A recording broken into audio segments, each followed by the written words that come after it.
just thought I'd begin with a little bit about why I write. And this is a quote from Gem of the Ocean, which is a play by August Wilson.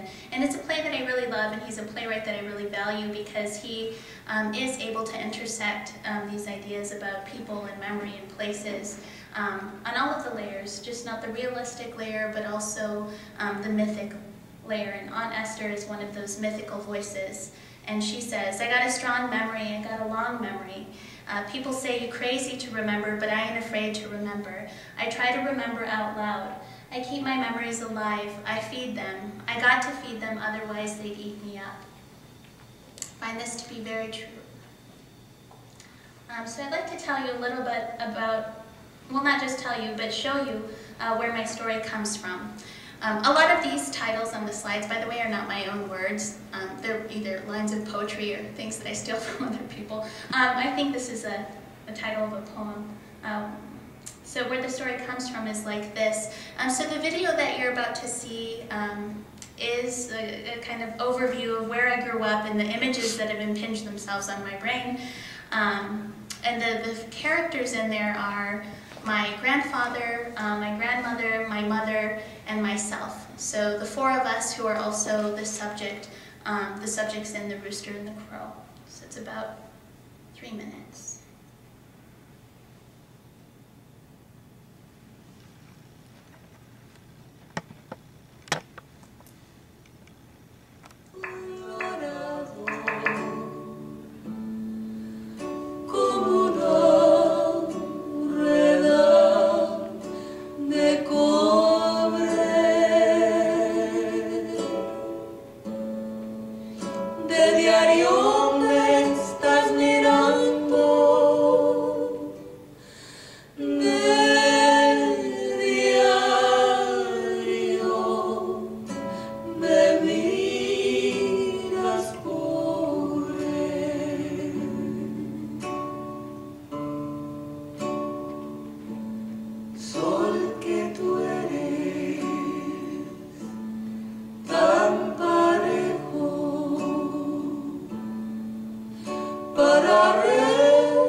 So this is the place that I'm from. And those are all images that I have written about and continue to explore in The Rooster and the Crow. And I'm just coming back from, last week I went to the Nonfiction Now conference, and I went to a panel on writing the child self. And that's something that I really struggled with when putting this manuscript together, was trying to find the voice for it. Because when I came to Hamline, I had bits and pieces already, and it was titled, at that time, Butterfly's Death Song. And what I found interesting about the panel, the panelists said that writing the childhood voices, writing like it's a polyphony of voices. It's not just a monologue.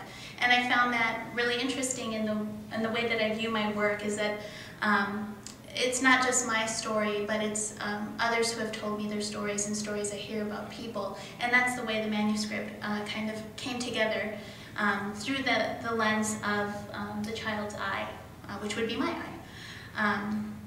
So I'm just going to tell you a little bit about how I came up with my manuscript. This is from T.S. Eliot, and time yet for 100 indecisions, and for 100 visions and revisions. And that's really what the process is like, and continues to be like for me. So what's in a name? These are titles that my manuscript had throughout my program here at Hamline. So it began as Butterfly's Death Song. It moved on to mythography, I think in Deborah's class. And then they took on Where Drought is Epic, which is a line from an Adrian Rich poem about the desert. And then I changed it to Where Gods Are Birds, because I thought that that got to the more theoretical and kind of mystical things that I was trying to pin. But then it became The Rooster and the Crow, neither of which appear in the story. And that's a title that my friend Rob came up with, having not read my manuscript, and a title that I decided to keep and that I'm really attached to. And so I'm trying to still figure out a way to make it relevant. So it's currently The Rooster and the Crow. And so what I wanted to do initially with with this vision that I had is I wanted it to be a collection of memoir-driven lyric essays. But I also wanted this, this thing that included lists and maps and narrative accounts and genealogies and etiologies. Like, I wanted pages for all of these things. I wanted it, I wanted that visual aspect. And it was all in the relationship between landscape and memory. But I'm also very interested in myth making, especially in the family. So the many myths that are built around family members and the many variations that you hear about the same story. I also like to reimagine personal histories through the lens of myths and folk tales and legends. I have a particular obsession with Little Red Riding Hood. And in my manuscript, it's called Coyote, which is the Nahuatl word for coyote. So he transforms into more of a figure that you would find in the desert. My concern, or my fascination, has always been with elevating the ordinary into the imaginary. And I'm also very much interested in this idea of the desert as a metaphor for our emotional lives. So this idea that, you're out in the desert and you see this bloom, but you don't see the intricacy of what lies beneath that bloom. So when I started a thesis, I was really tethered to my vision. I didn't want to compromise it at all. I had bits and pieces that were all different experiments in form, different voices. There was no way that I could try to make it cohesive. But I did. I tried by, sectioning it off, giving each section different titles, but it just wasn't working. Barry told me oftentimes you don't write the book you set out to write, and that came out to be very true about my experience. And so I began to look at my work in terms of the recurrent symbols.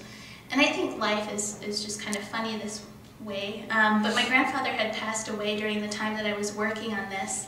And I went to a workshop that is offered by GLS, and we were making Cornell-style-like boxes, and there was a stack of Loteria cards, which are Mexican bingo cards. And so I lined the box with these cards, and I made this kind of ofrenda to my grandfather, just to memorialize him. And it hung on my wall, and it wasn't something that I ever really, stopped to think about. But ultimately, it's something that I did look at on my wall again and became the way that I structured the whole book. So what I found was, what I ended up doing, this is what you can see, this is my old living room floor. When you find yourself desperate and sequestered in your apartment during thesis, trying to figure out what you're going to do next, what I did is I took all of my pages and I cut them up. I'm not sure how well you can see it, but they're labels based on loteria cards. So there's cards like called the heart, or the moon, or the cactus. So I took all of my pages, I chopped up sentences, just words, and I put them all under these different card headings. And so then I used this new legend to begin creating these self-contained vignettes that I hope would start commenting on one another and contribute to the overall narrative arc. And I found the light, and I embraced the storytelling tradition that I've always been a part of, which is this idea of casos y cuentos. And so one thing when you're writing nonfiction, you're always asked about, what's true and what isn't. So I found that this was my disclaimer. Because a caso, and I have listed the definitions here, is a folk narrative about a personal experience or the experience of someone known by the narrator that involves something natural, supernatural, or miraculous happening. A cuento is a short story or a narrative, which in the terminology of folklore may be a legend, a folktale, a fable, a children's tale, or a family legend. A caso is different from a cuento in that the narrator believes it to be true, whereas a cuento is a narrative that may or may not have happened, and the narrator cannot vouch for it. So I thought that this gave me all kinds of space to work within. So I'd like to share with you just an example of each. And I'm going to read a piece called La Luna, which is about my grandfather. So the moon. The summer he turned 10, Abuelo head east toward El Paso from Brawley, California. He wore no shoes and his feet were brown as the earth he tilled, and his hands too were ripe with calluses. It was 1936. Deportation raids outside of Los Angeles were rampant then. Left behind to work, little is known of the family who had gone ahead: mother, father, sister, brother. Abuelo was carrying a canvas rucksack secured with pieces of rope as he walked along the edge of a Californian highway, away from the land of milk and honey, with his right arm outstretched and his thumb signaling for a passerby. El Paso seemed like the Star of Bethlehem. At night, he thought the sky was not so much black as it was blue, deep like he could only imagine the ocean to be. From his rucksack emerged a tortilla as round as the moon, that cast enough light for him to see the highway winding like a serpent through the brush. With each bite of the tortilla, the light of the moon faded.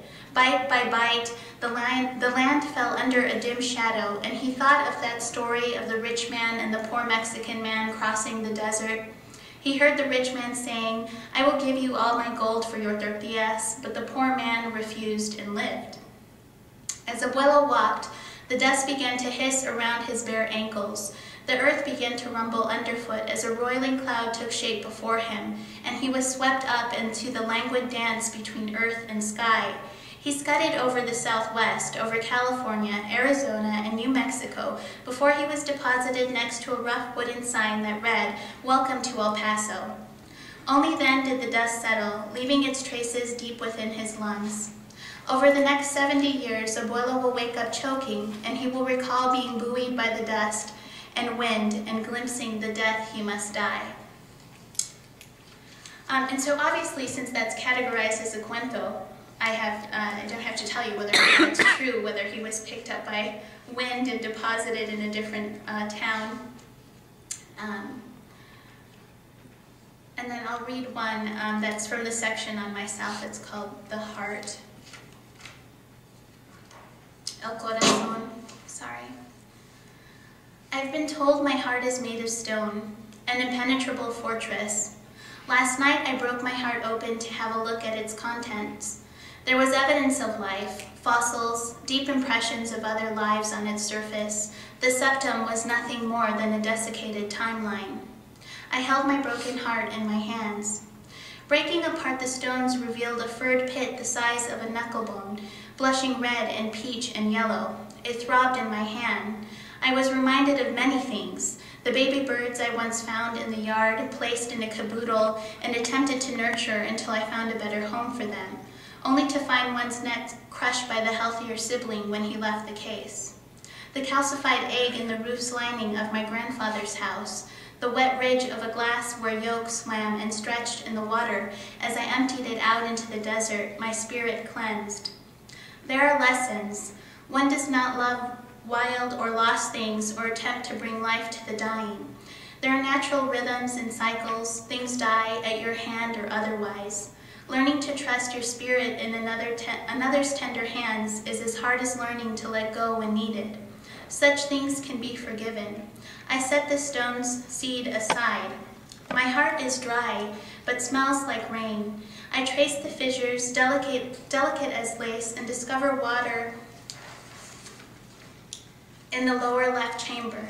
I've never seen stone cry. En mi corazón de tierra hay sangre triste. In my dry heart, there is sad blood. Water persists. In the cavity beneath my left breast, I place the pit from the body of my former heart.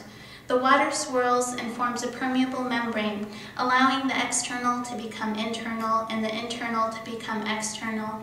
Soon I will live without borders, live sin fronteras. Soon I will say, I am my heart. So what I learned in this whole adventure, these are just my learnings. To find the beauty in shedding, we are the sum of our metamorphoses.